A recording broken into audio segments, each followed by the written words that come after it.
Hey guys, it's Jessica. And this is Kendra, and you're listening to Lucid Lab.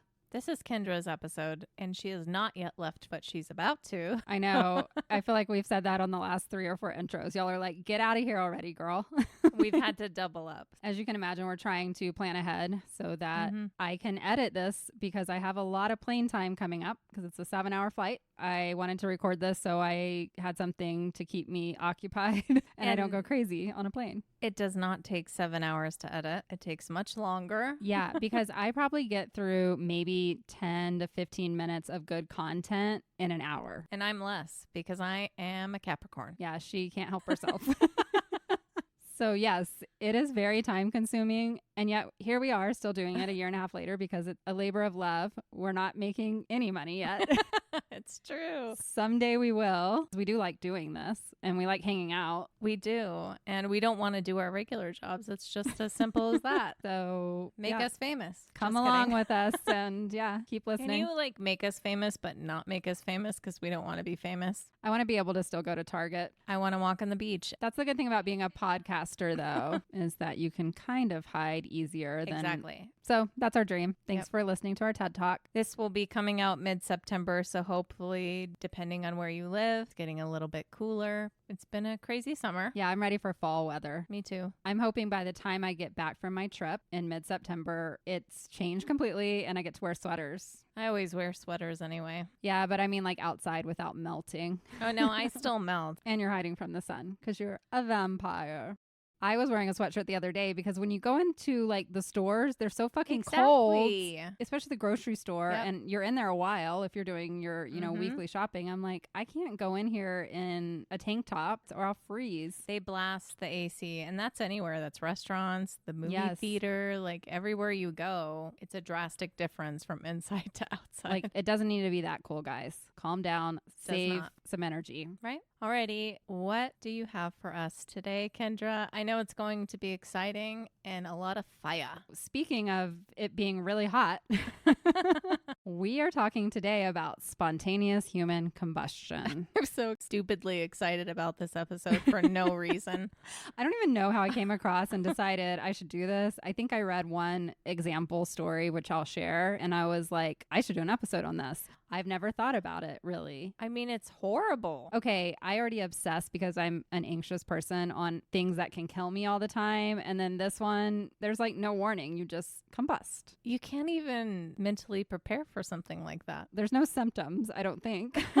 We'll talk some of it, but like it's not like you're just hanging out and you're like, oh, I feel a little strange. Why is the top of my head smoking? A person just bursts into flames from some kind of chemical reaction within the body, apparently without being ignited by anything external. And it happens quite quickly and they're gone. I know you're going to give us examples. Were they all bad people? No. Oh. Unfortunately. I mean, it would make sense if they were evil people and like the devil is just claiming them. Save that thought because there was discussion back in the olden days. It was just thought that you were some kind of unworthy person. Okay. And God had smited you.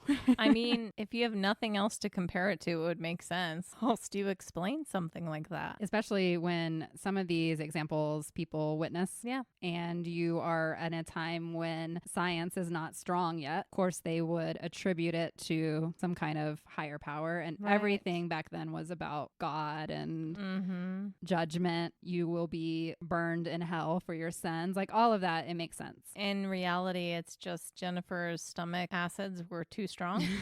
Something. For several centuries, people have debated whether human beings can actually spontaneously combust. The first accounts of spontaneous human combustion, I will also refer to this sometimes by its acronym because it's easier to say, SHC. Actually, that's not easy to say. SHC, it's kind of a tongue twister, so you might get sick of me saying spontaneous combustion. It's all the S's again, Jessica. I know. I'm going to tongue tie myself.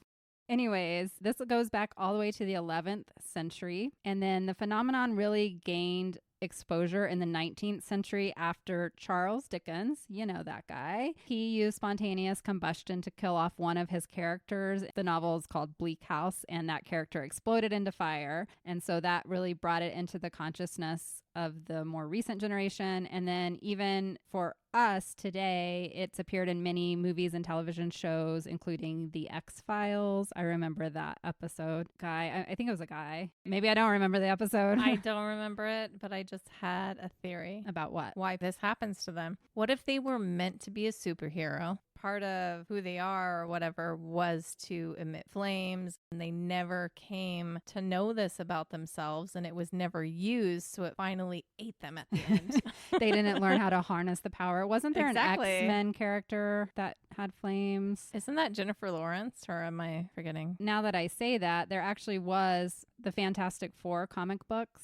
And I think there was a Fantastic Four movie, but there was a character named Johnny Storm, and he was called the Human Torch, and that was his superpower. Maybe it's a genetic disposition. Maybe it's some kind of like genetic mutation, and some people just burst into flames. Fires don't typically start on their own. When a forest fire happens, for example, firefighters go out there. They don't assume that the flame just ignited itself. Rather, they're usually looking for what caused the fire. It's a camper or a lightning strike, something like that. But we do know that there are also things that can self-ignite without exposure to flames under the right circumstances, including coal dust can explode, or piles of compost can ignite on their own, or a pile of oily rags just sitting in a hot storage container or something. So like heat, or if like the sun is magnifying through something, it can start a fire. But it's a whole different matter when we go into claiming that people can suddenly burst into flames for really no apparent reason.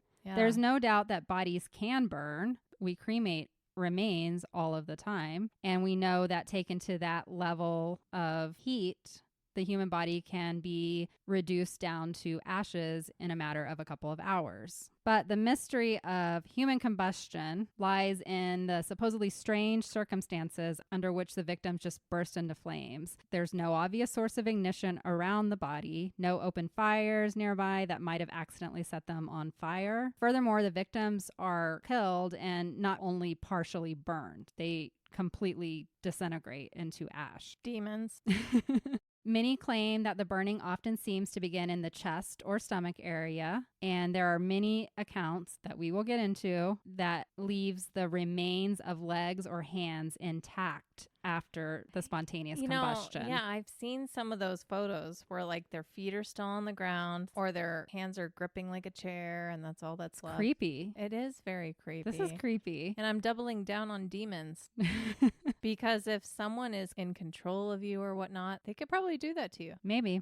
The other odd thing that goes along with spontaneous human combustion is that many times the furniture that they may have been sitting on, or the floors they were standing on, and clothing in the room, anything like that will remain mysteriously untouched. We know that the human body is composed mostly of water, and the only flammable properties of a person are our fat tissue and the methane gas that we produce. We know that because guys like to light their farts on fire. Right? That's how it all started. That's how we found out.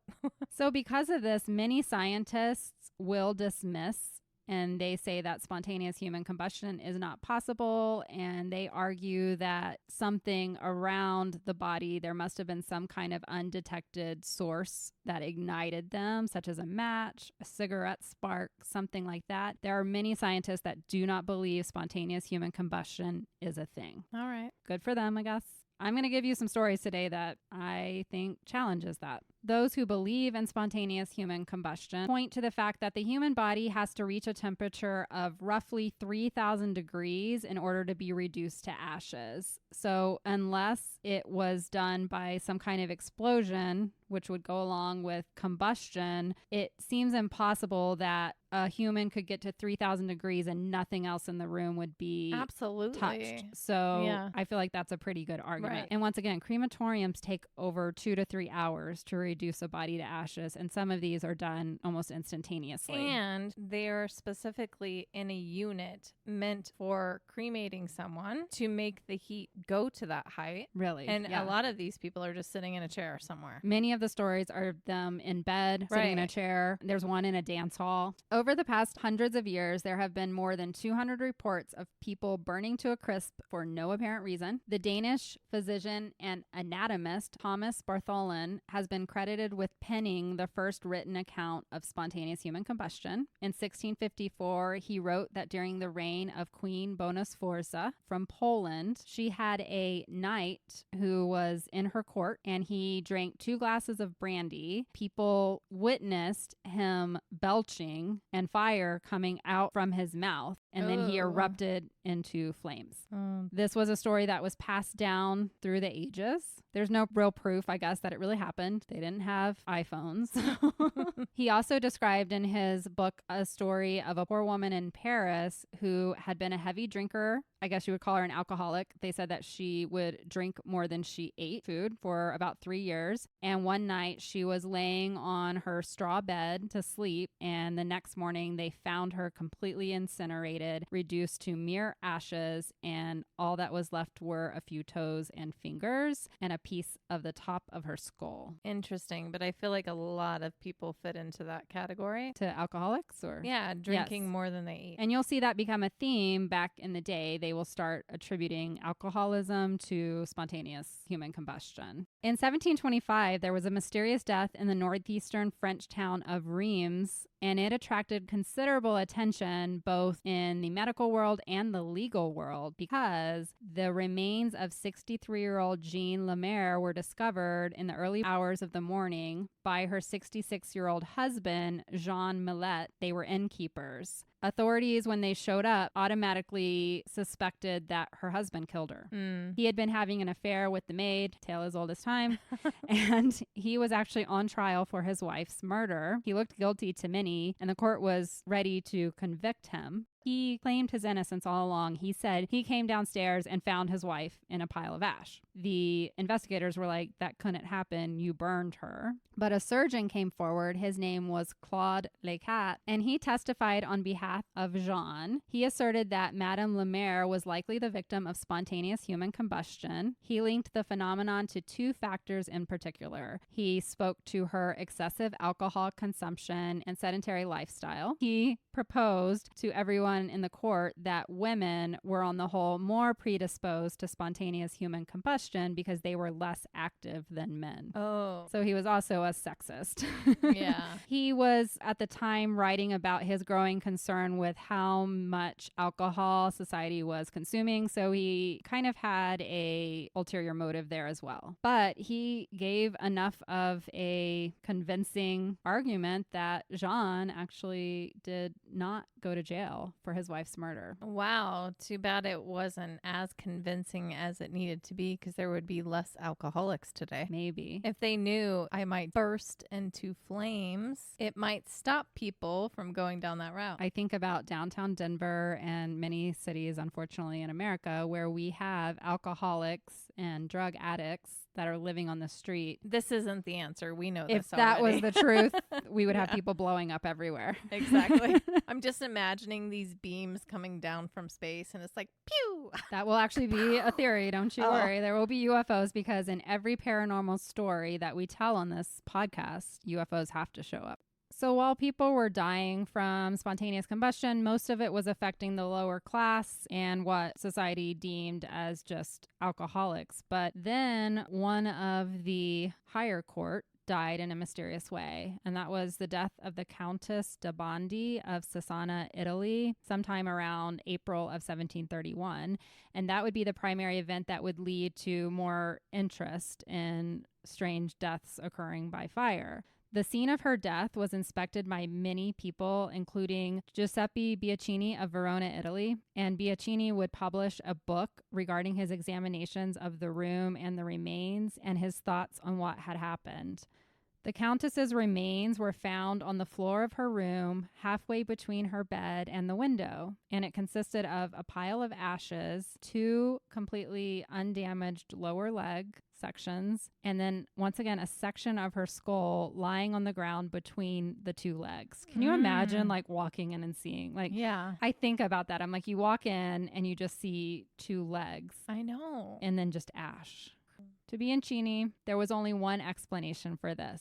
The Countess had been caught completely off guard by a sudden combustion within herself while walking from the bed to the window. It had likely started somewhere in her lower abdomen and burned so fiercely that her body was reduced to ashes as she was still standing, and that's when her remaining skull fell straight down between her legs. That's imagining it happening instantaneously. That's what he's saying. He's like, the only explanation for this, her legs are still standing there. She had to have been zapped by Something. an alien force. Or a demon. He speculated that the initial ignition was somehow caused by what he called the effluvia, which is just gases and wastes within the stomach. Those ignited. He speculated perhaps they were assisted by vapors from a nearby bathtub. She had been using an alcohol-based like bath salt, but she had taken that bath the night before. Yeah. So I don't know if it was still floating in the air. They did know that she had not been feeling well and she had retired to her room early. So I guess maybe you do know it's coming on. She was known to be completely sober at the time. So this kind of sent people into a tailspin because they had been thinking that it was caused by alcohol, like alcoholics. The Countess, she didn't fit that picture. She didn't drink excessively. She wasn't completely idle like the others had said, you know, if you're just sitting around drinking and doing nothing. She was a woman. So I guess she fit one of the three categories. Which? She also wasn't part of the lower classes. Remember what I said before, they thought this was a disease that was only affecting the lower common folk. Okay.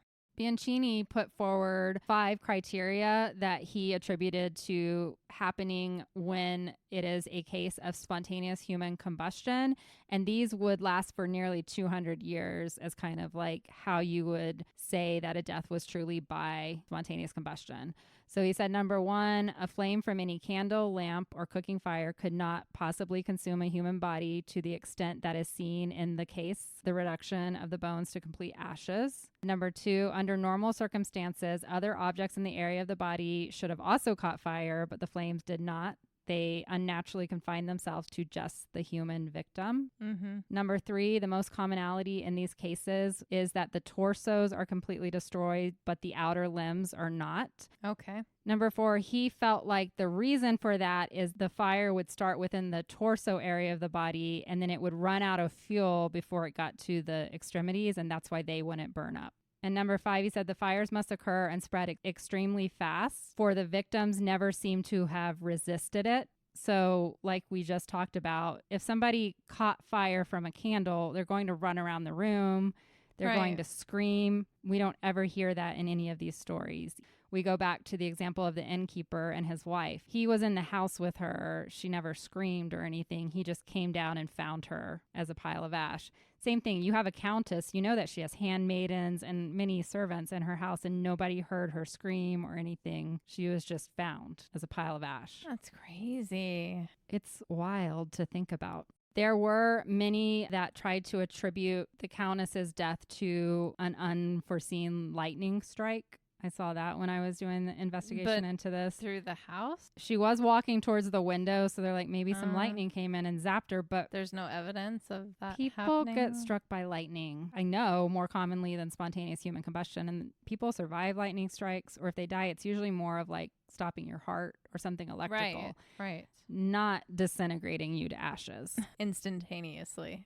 So this work that Bianchini did is really what propelled the idea of spontaneous human combustion. 14 years after he wrote this, it was translated to English and presented in London in a magazine, and that's when it started spreading to other parts of the world. And a man named Paul Raleigh took it over and he wrote his own pamphlet. With that, he described 2 other cases that he knew of. According to Raleigh, there was a story that happened in Southampton, England in 1613, and it was of a man named John Hitchell. He came home after working one day. The family went to bed, and it was a small house, so they all slept in the same rooms together, but in separate beds. The mother-in-law that was living with them is the one that recalled the story, and she said she woke up in the middle of the night to what she called lightning that came on fiercely out of nowhere, and she cried out looking for anybody else if they had seen it and got no response. And when she went over, she found her daughter completely burned to death. Oh. And then she found the husband, John, still burning, and she dragged him out of the bed to try and save him. He was on fire with no visible flame, and he was reduced to ashes and just a few bits of bone in the middle of the street. So 2 people. Yeah, this one's an interesting one. One of them caught on fire first, maybe the wife, because she was already dead. This is not the only case where it was multiple people. There was a case from back in like the 1100s as well, where they said several knights in an army caught on fire. So This seems like judgment, because even if they were laying in bed with each other, we've talked about how like the surrounding things don't catch on fire. It's just the people. but this one did. So their bed didn't catch on fire. The floor didn't catch on fire. Was it just It was him just and the his wife? people. That's what I'm saying. This seems like What did they do? judgment. The other case that Raleigh presented in his pamphlet was of a woman named Grace Pett, who lived in Ipswich, England. And in 1744, she was 60 years old. She was a known alcoholic. She was found on the floor by her daughter. She was completely consumed by a fire, but there was no flames coming from her body. She had just disintegrated, like, I guess, like a firewood log would do. Nearby clothing was completely undamaged. What about the type of alcohol? From what I saw, like the guy who we talked about that was belching had been drinking bourbon, if I remember right. There's another story that maybe comes up in a minute that was whiskey. Most of it that I see is whiskey. So maybe. I don't drink a lot of whiskey. Me either. It makes me really weird. So after Raleigh published all of this in English, it really caught on again and became a newfound interest, and many physicians and scholars of the time began to search in the England, Scotland, Ireland areas for more cases of this unusual cause of death. And this is really when they started recording them. And I did come across a website when I was researching that had every known case out there, and you could look through each of them. They're all very, very similar, with just reducing to ashes and a few digits being left. They're bizarre. So with all of this, of course, the scientists have to start theorizing what happened. And the new theory that started to form to explain these bizarre deaths was that these people didn't have normal human bodies, because a normal human body would be incapable of being burned to the extent of what these people had happened. And so they decided that the people had made themselves more flammable than normal. What would make you more flammable than normal? The culprit was alcoholism again. They said this would only happen to someone who drank an abnormally large amount of alcohol for an abnormally long amount of time.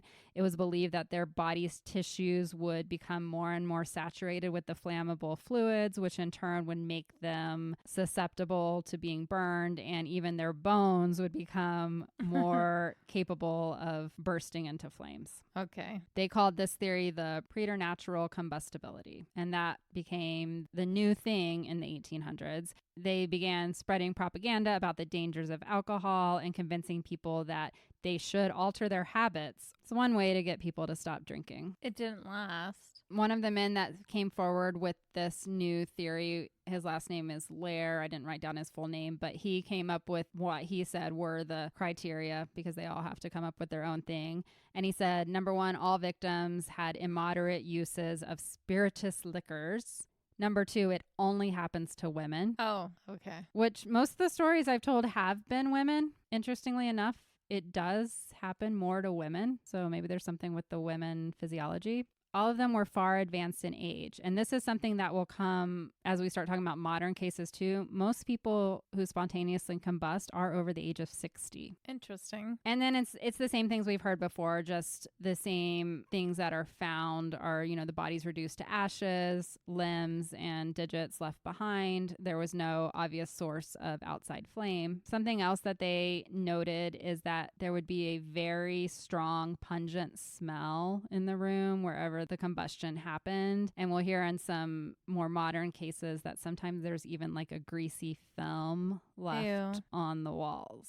Yeah. Which is probably just leftover body. Before I jump into modern cases, I want to tell one more story that happened on Christmas Eve in 1885. This one actually happened in America, in the small farming town of Seneca, Illinois, to a woman, once again, named Matilda Rooney. She was alone in her kitchen. She had been relaxing and drinking whiskey that evening with her husband. She seemed fine. She went to bed with her husband, and at some point in the middle of the night, maybe she did wake up with heartburn or something. She went down to perhaps get a cup of tea or water, and it was while in the kitchen that she combusted or something happened, and she was quickly incinerated, her entire body except for her feet. Whoa. This one also took out her husband, Patrick. He was upstairs sleeping, and he was found to have suffocated from the fumes released from her body in the other room of the house. Oh. It left the investigators baffled when they showed up. There was no source of ignition that could be found anywhere in the house for the blaze. The flames had been intense enough to reduce Matilda to complete ashes, but nothing had touched anything else in the rest of the room. So they concluded that the fire must have started inside of her body and stayed confined to her body.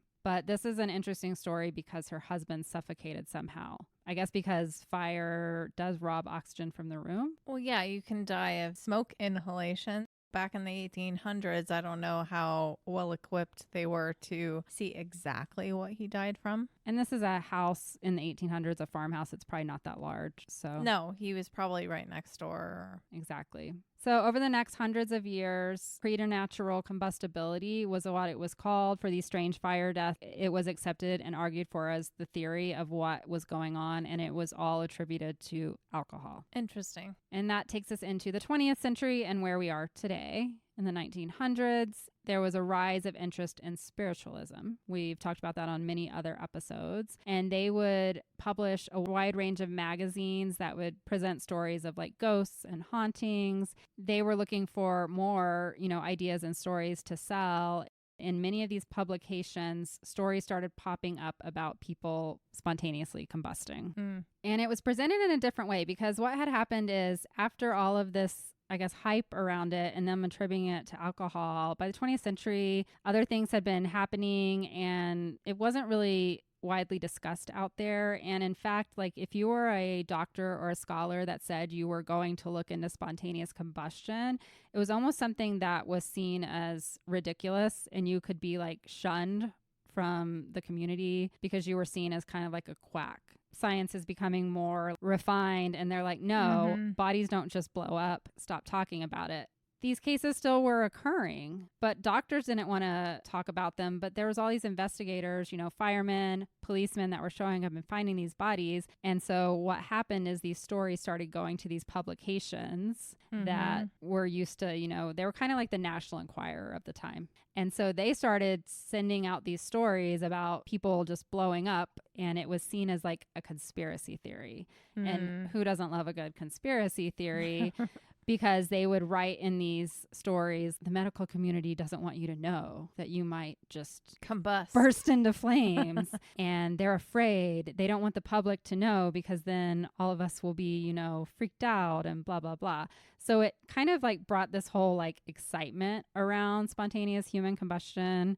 People felt like if they had a story that they were uncovering something and like really putting it to the powers that be, that they knew what was really up. Yeah. And this led to more discussion. And I'm surprised it didn't come up in the past, but it really started early 1920s to 1950s that perhaps the reason it was covered up is because there was a supernatural explanation. Demons. And all of this came together in 1932 with the publication of a book by Charles Fort called Wild Talents. And it featured a variety of strange stories, mostly from these magazines. And he found stories from all over the world, international newspapers. And I could go through, I have a few more examples here, but it's basically the same stories. They're found burned to death, usually in their bed or in a chair, and nothing else around them. And there's really no other way to explain it.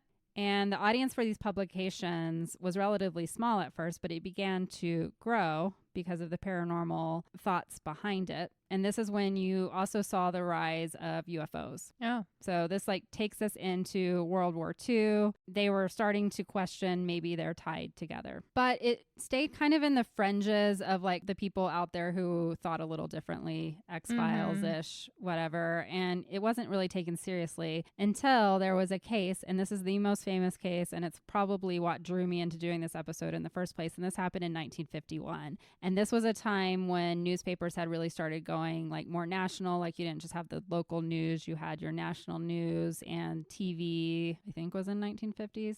Maybe. Anyways, it spread the story around, and this is when it got into the mainstream consciousness that spontaneous combustion could actually happen. And that is the story of a 67-year-old woman named Mary Reeser. She was from St. Petersburg, Florida. Not a Mary.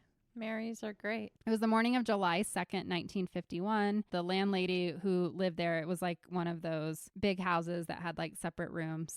And the landlady had seen her the night before when her son was there visiting, and then said goodnight to her. And the next morning, someone knocked on the door and they had something from the postman for Mary Reeser. So the landlady was going to take it to Mary and give it to her. And she went to knock on the door and no one answered in Mary's apartment. And then when she went to open the door, the handle was so hot, she was taken aback. That's interesting. It is. At that time, she went and found a couple of men nearby and said, I need some help. Nobody's answering in this apartment and the door is hot. And so they came and helped break into the apartment. They found one foot still wearing a slipper and what looked like a charred and shrunken complete skull. Oh. No other body parts were present. And these gruesome remains sat in a puddle of grease on the floor where Mary's easy chair recliner used to be. The rest of the apartment had very little evidence of fire. When the authorities showed up, the firemen, the detectives, the coroners, and even an anthropologist who worked with the FBI began studying this case. They were all quoted as stating that they were baffled. Whatever happened defied reality.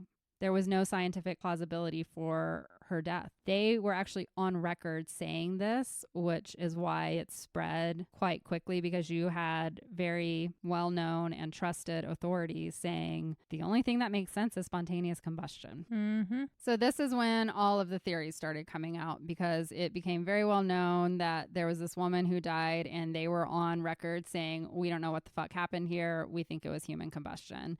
And there was a man that stepped forward and his name was Michael Harrison. And this is the 70s. And he came out with a lot of ideas and they were all of the paranormal realm. One of his theories was he believed there was a connection between spontaneous human combustion and telepathy. He thought that people with unusually strong magnetic fields might have a connection, strong emotional states. Demons.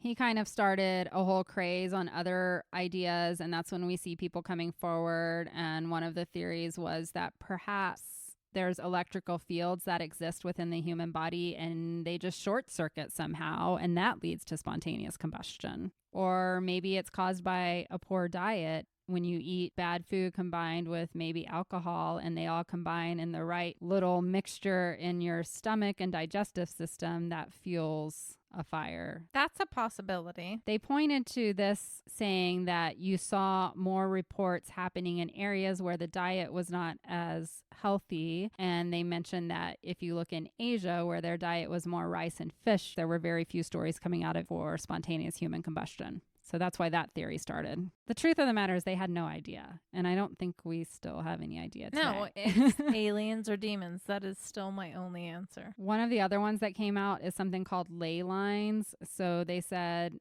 this one person, Larry Arnold, put out a book in 1995 saying that the mysterious fires of spontaneous human combustion were caused by what he called ley lines, and they're across certain parts of the earth. So it's something with this ancient power that is flowing along these ley lines within the earth. And he mapped out where all of the spontaneous human combustion cases had happened and said it was something from the earth bringing forth this energy that was causing people to burst into flames. But only one person sitting on a chair. Yeah. And then we get to UFOs because, like I said before, we can't have anything paranormal without UFOs. And I trust in their proficiency in aiming. And why are they choosing old ladies who are just sitting in their recliner? Because they're being kind. They're choosing someone at the end of their life and they need to learn something. And they're like, does this beam work? Choose someone old. Maybe. And then one of the craziest stories that went out in 1983 was that the Shroud of Turin, I don't know if you're familiar with that. Yeah, it Jesus. supposedly has the image of Jesus. There was a theory out there that it was probably created because Jesus Christ himself spontaneously combusted. I think that would be in the Bible. I think so.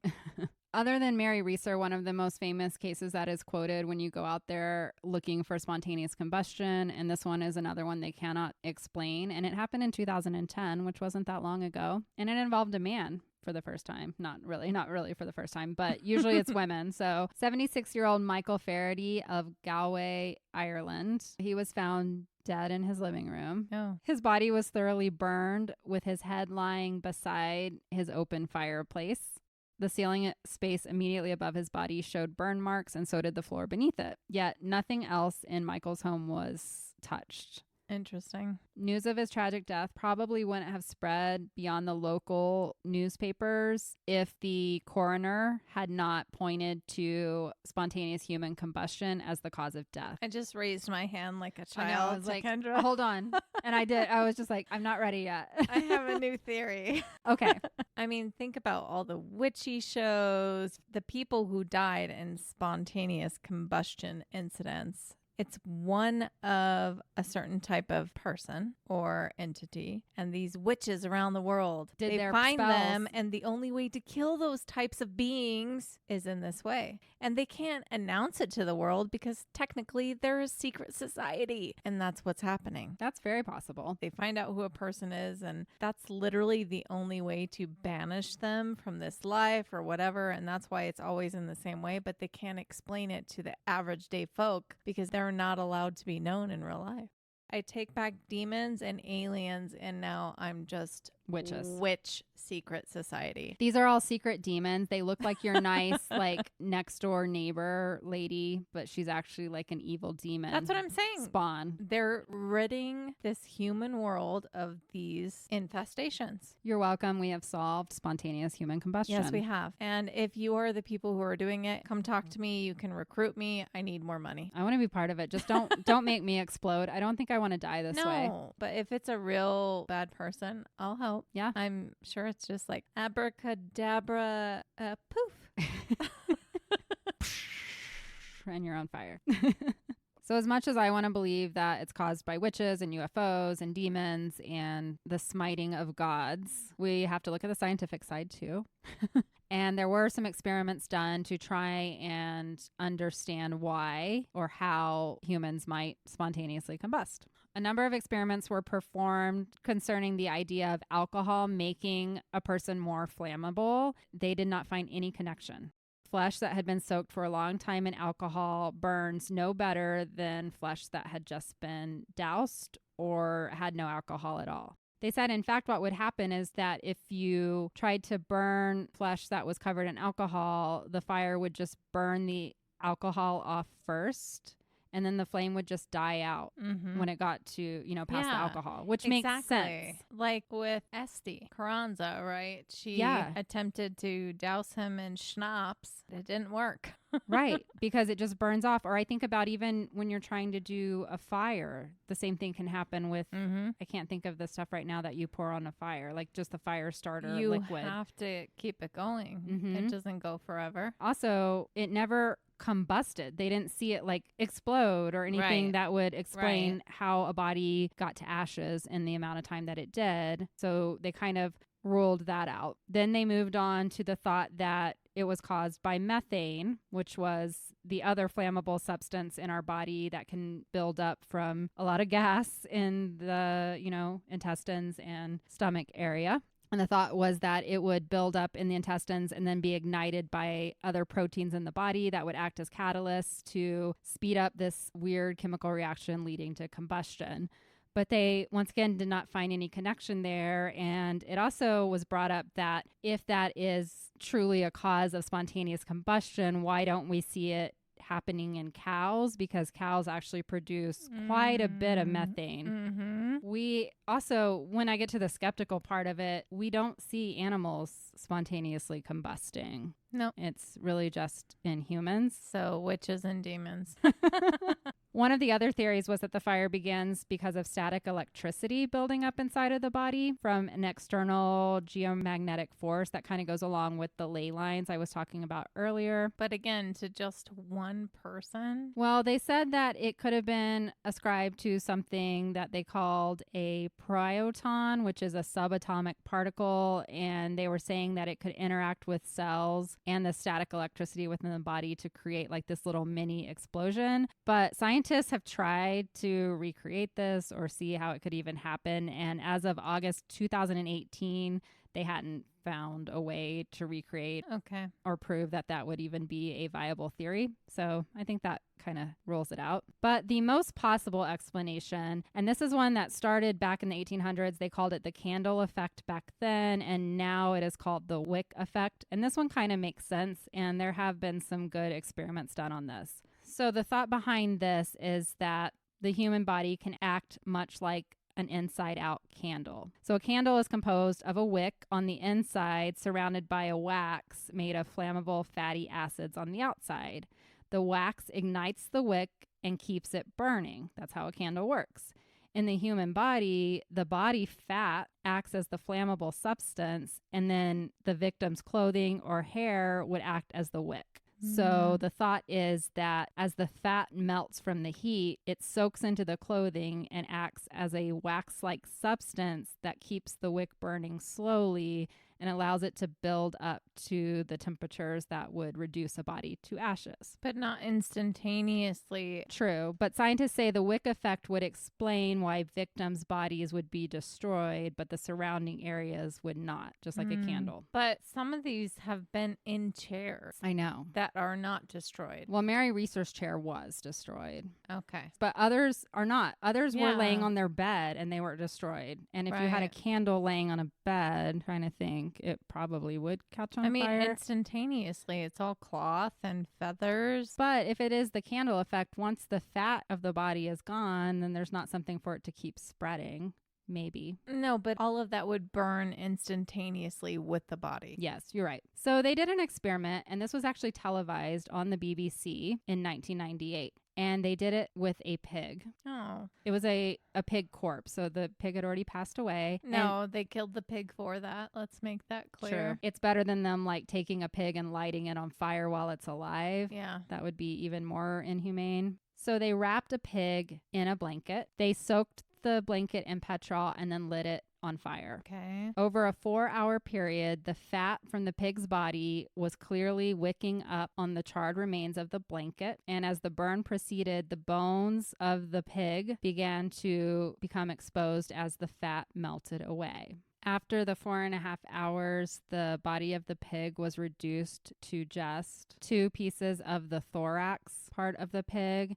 And they noted that throughout the process and experiment, while the pig was burning like a candle, the temperature in the room stayed low enough that people were able to enter and leave as they please and even film right there next to the pig's body while it was burning. So they felt like that gave proof that this would be a realistic scenario on why someone could die and become basically ashes over a long enough period that it would look like they spontaneously combusted. But in fact, perhaps there was something in the room that caught them on fire, like their clothing or their hair, and then they became a big candle. This actually came up in the Mary Reeser story that I mentioned earlier in Florida. The coroner and the firemen all said that they believed that she had died because she had fallen asleep with a cigarette in her hand, and the cigarette had caught something on fire, and then she just burned because she was a larger woman and she had quite a bit of fat in her body. Yeah. They did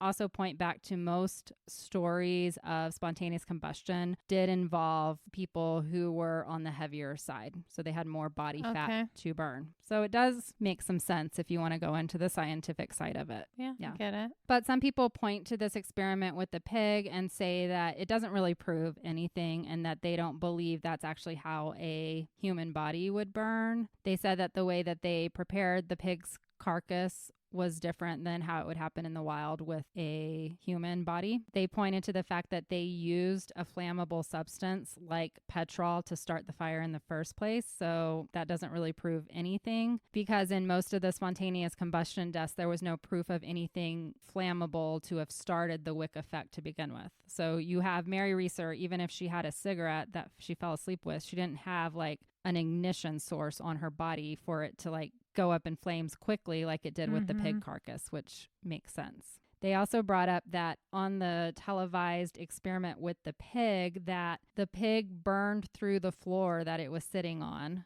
which was also different than what's happening in most of the spontaneous combustion cases. They're not burning through the floor. Right. They might burn through like one thing that they were on, but most of the room would be untouched. And that was not the case in the experiment. And then they also brought up that it took 4.5 hours with the petrol added for the pig carcass to completely become ashes. And in several of the instances with human combustion, the victims became ashes instantaneously or within 1 to 2 hours at most. So while it is a good in theory, they're like, this just doesn't explain everything that's happening in the spontaneous combustion cases. This is all I could find. This is a tricky thing to research. There's not a lot out there. And many people either side with paranormal reasoning, so aliens, electromagnetic ley lines, pyrokinesis, telepathy. Somebody's like looking at you and they hate you and they want you to explode into flames. I think if that was the case, there would be more parents going up in flames because teenagers would like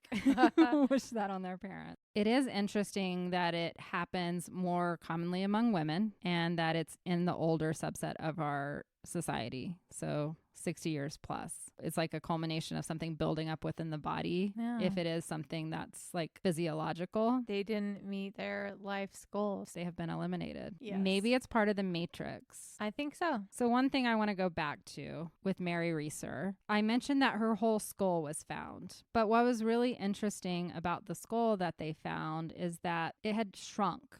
So think about like the little head shrinker guys. It had been reduced to the size of a teacup. Like Beetlejuice? Exactly what I think of. What's interesting about this is that heads don't shrink when they're exposed to heat. Usually they expand. And in extreme temperatures, they should explode. So the amount of temperature that was able to reduce her body to ashes doesn't match with what happened to her skull. So this is a big mystery. And I think that's why Mary Reeser is probably the most famous case of this. People who believe in the supernatural side of spontaneous human combustion use the fact of her shrunken skull as proof that this is coming from things outside of scientific explanation. Interestingly enough, the skull that is in question is no longer available to be studied, and no scientific examinations have been done on it. They claim that it was sent to the FBI at some point to be examined, but at this point it has been buried along with the 1 foot that they found. So a lot of people who believe in the supernatural cover-up, conspiracy, whatever you want to say about combustion, believe that's more evidence that it's a government cover-up of some kind. So that's another theory that we haven't discussed. Is there's like some government weapon that they're testing on older individuals within the world. But why, Kendra? That doesn't make sense to me. I'm struggling to come up with a reason behind this, and I'm not the only one because we don't have any experts that have been able to definitively say yes or no to the existence of spontaneous human combustion. Most scientists will come out as skeptics, and I saw a lot of skeptical things out there. They're just saying this couldn't happen. I'm sure there's a rational explanation. They're probably all smokers who died falling asleep with a lit cigarette. Or they mentioned that perhaps they were in a room where there was some unknown source. Like I even saw one, they were like stretching so far that they said like a little ember from a nearby fireplace just like blew into the window. and caught this person on fire. Like, Okay. I think if you look at all of this, there's no real explanation for it, and they can't recreate it in the lab. Okay. So to me, that points to there's something paranormal going on here. Absolutely. And we don't understand everything about our bodies either. We don't understand what most of our brain does. So these people coming at us and saying, no, this doesn't exist. This is pseudoscience and people are just making this up. There's 7 billion people in the world and it doesn't happen that often. There's only, 200 cases on record that we know of. It has never been seen filmed or videotaped or on a surveillance camera. So we've never seen it happen. It's all just been like witnesses, secondhand accounts. So maybe one day somebody will catch it now that we have phones everywhere and surveillance cameras everywhere. We'll see if in the next, 20 years or something, we catch it on film. But until then, there are a lot of people out there saying that it doesn't exist. There was one other medical condition brought up that could explain it. I think this is a far stretch, but I'll just put it out there for you guys who are skeptical. There's a medical condition called Stevens-Johnson syndrome that in extreme cases may be mistaken for a case of what they call an aborted spontaneous combustion. It's a skin disease which can be triggered by a toxic reaction to medications. And it can cause the appearance of severe burns and blisters all over the body and can sometimes lead to death. But they don't turn into ash with just feet and arms hanging out. So I don't know. That's a stretch. Big stretch. So what I can say after researching this is that I don't know what the fuck's going on, but we know that there are people literally turning to ash and leaving behind just random body pieces, and their poor family members are walking in to find that. People burn in house fires. People burn in cars. They don't become piles of ash in that instance when they get really, really hot with what are known fire sources. So something's going on. And maybe we're all walking around with the possibility that we could explode. Kendra, I don't feel good. If you explode right now, I'm about to explode. I know this is a little bit different than other episodes we've done, but it was something that I was intrigued by and wanted to share what I could find out there about spontaneous combustion. So just know, like I said, 10 ways to die or whatever. Add this one. Now we got 11 ways to die. Not a way I'd want to go. Or maybe it is. It happened really quick if you just blow up. It happens instantaneously. Sure, I'm good. You don't know. You're just like, poof, you're dead. And then you're reincarnated into something different. So the only way I want to go is instantaneously. Anyways, thanks for listening. We are on all the social media. You can find us on TikTok, Facebook, YouTube, and Instagram, all at Lucid Lab Podcast, one word. Send in your lab reports to lucidlabpodcast@gmail.com. We might pick yours, so get to writing. Send that email, send that snail mail, whatever. Thank you for listening. I hope none of you spontaneously combust. We won't know if you do. And in the meantime, stay lucid. Watch your grandma. Don't let her drink too much whiskey. I'll watch Jessica tonight. She might combust. Stay lucid. We love you. Bye. Goodbye.